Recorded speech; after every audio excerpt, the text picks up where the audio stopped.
kembali lagi di podcast Apa Sih? Ngobrolin apa aja asal gak sakit hati. Halo guys, perkenalkan nama saya Saskia Nadira, selaku host di podcast ini. Di samping saya juga ada aku Kalisa Ardelia, selaku host juga di sini di podcast kali ini. Jadi podcast kali ini kita akan membahas tentang pendidikan. Kita juga sudah mengundang nih dua siswi SMK Negeri 6 Kota Bekasi. Kita persilakan masuk untuk dua siswi SMK Negeri 6 Kota Bekasi.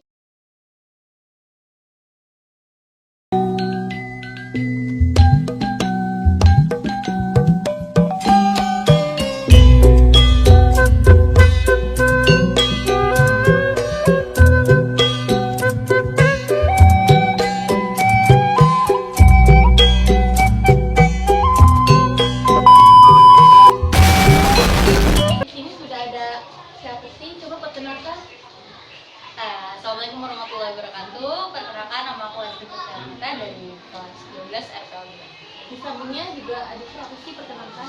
Halo guys, perkenalkan nama aku Siva Aulia Ulfa dari kelas 12 APL 2.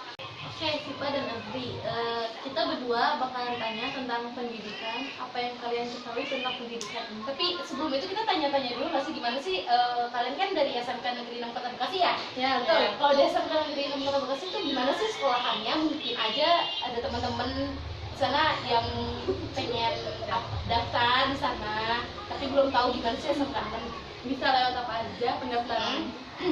Mau aku apa kamu yang jelasin? Kamu dulu. Oke. Jadi di SMK 6 itu kita punya 4 jurusan. Jadi jurusan yang pertama itu ada jurusan saya sendiri, yaitu rekayasa perangkat lunak. Dan juga ada jurusan TKM, perbankan, ada jurusan TPTU itu tentang tata pendinginan. Ada yang selanjutnya itu ada DPID. DPID itu tentang pembangunan. Banyak juga ya, ada 4 jurusan. Iya. Di sini juga kita ada 4 soal nih, si Pak Azri. Ya, Ini boleh dijawab barengan, boleh juga dijawab satu-satu ya. Bisa. Boleh. 1. Bagaimana cara mengurai angka putus sekolah yang masih tinggi di Indonesia? Menurut si Pak Azri itu kayak gimana sih? Kemudian Boleh jawab. dijawab dulu. Sweet deh, sweet. Apa boleh bebas dijawab. lo menang gue betul dulu. Menurut Pak dan Azri, 1. Bagaimana cara mengurai angka putus sekolah yang masih tinggi di Indonesia? Apa ya yang jawab? Kalau menurut aku tuh cara mengurai sama mengurangi angka putus sekolah itu yang pertama kita harus mengikut sertakan kedua orang tua, harus mengikut sertakan guru-guru juga untuk memotivasi muridnya supaya ayo semangat sekolah lagi. Dan juga kita harus meningkatkan kualitas sekolah, kualitas mengajar, kualitas guru-gurunya. Dan juga kita sebagai guru dan orang tua itu juga harus sama-sama kayak mendorong mental, kayak kenapa nih kok kamu nggak mau lanjut sekolah lagi gitu. Tapi kalau misalkan di kelas kalian ya di perangkat lunak, ada nggak sih anak murid yang kayak gitu? Yang bandel istilahnya? Kalau yang bandel sih setiap itu pasti ada ya, cuma ya emang beda-beda aja. Oke, selanjutnya soal nomor 2. Apa solusi yang dapat dilakukan untuk meningkatkan kualitas dan gaji guru yang bermartabat? Menurut kamu apa sih? Kalau menurut aku sih kayak kalau solusi atau untuk meningkatkan kualitas gaji guru ya, itu salah satunya ada meningkatkan pendidikan guru, terus meningkatkan kesehatan guru. Nah, begitu lagi itu ada meningkatkan pendanaan pendidikan. Oke, jadi yang ketiga aku mau nanya nih, kan sekarang lagi banyak banget nih, meningkat banget ya soal pembulian. Nah, Menurut kalian gimana sih biar bisa pembulian itu tuh mengurang, nggak meningkat? Karena kan banyak banget sekarang, kayak makin banyak gitu lah. Menurut kalian gimana? Kalau biar nggak ada yang mungkin dibully-bully. Kalau menurut aku untuk mengurangi kasus pembulian itu yang pertama kita kenali dulu jenis kekerasannya. Terus juga kayak kita harus mengikut campurkan pihak sekolah dan orang tua untuk sama-sama membantu kayak membantu mengecek mental anak masing-masing. Terus juga kayak mengimplementasikan regulasi yang tepat, kayak misal pemerintah dan lembaga terkait perlu mengimplementasikan regulasi yang efektif untuk mencegah dan menangani pembulian. Kalau menurut Siva gimana? kalau menurut aku sih ya lebih ke pengawasan gitu loh. Jadi gurunya harus mengawasi anak muridnya kayak di dalam kelas itu kayak gimana, atau mendapatkan pembulian dari teman-temannya yang gak baik gitu kan. Terus juga kalau menurut aku ya guru lebih mendorong muridnya gitu loh, kayak mengasih motivasi kepada murid-murid ini supaya tidak melakukan hal kayak gitu kepada teman-teman sendiri gitu. Itu sih aja. Kan tadi yang kayak Azri bilang ya, soal kita harus mengenali kekerasan apa dulu gitu ya dalam remaja. Kalau yang sering kalian temuin entah di sekolah atau di luar sekolah itu gimana sih? Dan cara kayak yang tadi Sipa bilang, guru lebih harus mengawasi itu kayak gimana? Nah ya, Mungkin kalau pembulian itu awal-awal dari kata-kata nama orang tua ya. Kayak misalkan Asep lu gitu. Terus Dede lu gitu. ya, Nacep lu. iya. Junet misalkan kayak gitu loh. Jadi kayak awal-awal dari situ tuh bisa banget yang pembulian gitu. Oh, awalnya dari kata-kata gitu ya? Iya, kalau kata-kata Ya biasanya kayak gitu.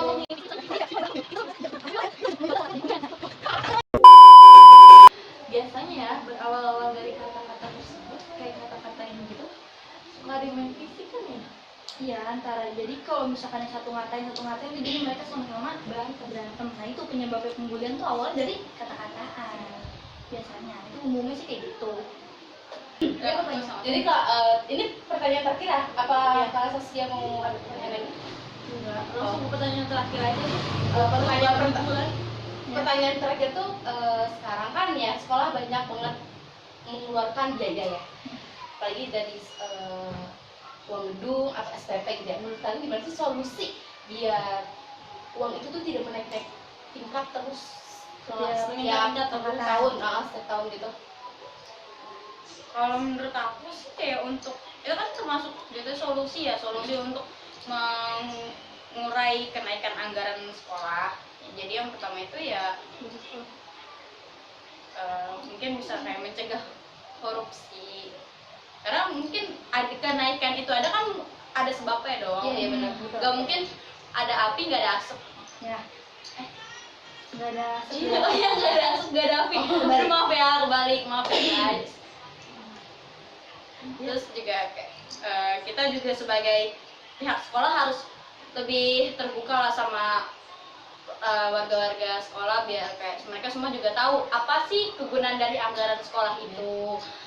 Terus juga kita harus melibatkan komite sekolah untuk kayak ya kalau misalkan emang nggak mau secara terbuka, oke, tidak apa-apa kayak tinggal pakai komite sekolah. Ya setidaknya kayak ada surat edaran. Iya Itu benar. uangnya akan dituin kemana gitu. Benar. Biar kita tahu tujuannya itu kemana. Terus juga kita juga perlu mengawasi nih perencanaannya kayak untuk digunain apa aja tuh kita harus mengawasi. Kita harus tahu gitu. Mungkin ada yang mau disampaikan sama Azri Sosipa? Kalau pesan saya sih tetap semangat ya apapun yang terjadi, jangan pernah menyerah dan jangan pernah putus sekolah. Buat Azri? Kalau aku sih buat kalian yang baru lulus SMP dan bingung nih mau daftar ke sekolah mana ya aku ya, kalian bisa daftar di SMK 6, linknya ada di bawah sini. Oke, sekian untuk podcast hari ini, dan terima kasih untuk Azri dan Siva karena sudah memberikan pendapatnya, betul, dan sudah meluangkan waktu juga ke sini, dan semoga kalian yang mendengarkan semoga bermanfaat bagi kalian. Hari ini langsung kita akhirin aja ya. Assalamualaikum warahmatullahi wabarakatuh. Oke, sekian dari podcast apa sih? Ngobrolin apa aja, asal nggak sakit hati. Wassalamualaikum warahmatullahi wabarakatuh.